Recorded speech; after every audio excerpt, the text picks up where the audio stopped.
प्रेम से बोलिए सरस्वती मैया की। अखन अहाँ सब सुनि रहल छी मधुना से विराट म्यूजिक के शानदार प्रस्तुति।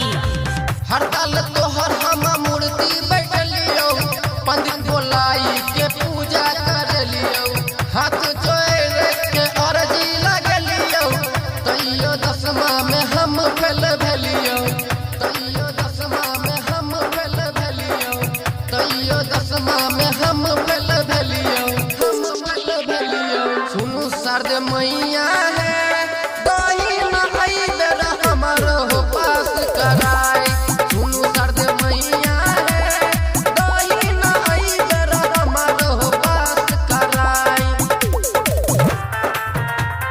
प्रेम से बोलिए सरस्वती मैया की।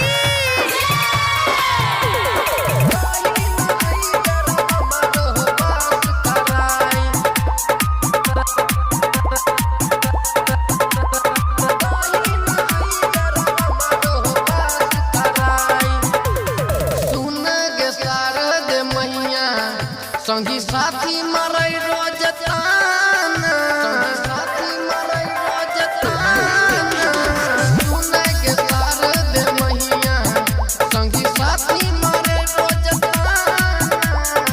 इहे चिंता में हमारा निक लागै नै रोज खाना,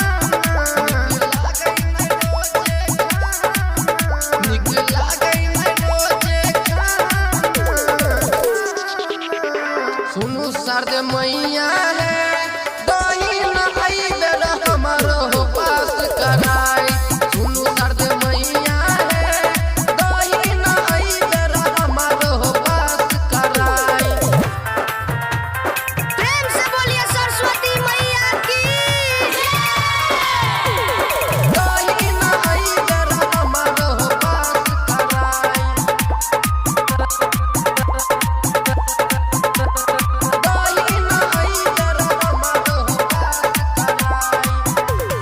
नंदन तिवारी के मैया पूजा करे छौ कलशा बैठाई के,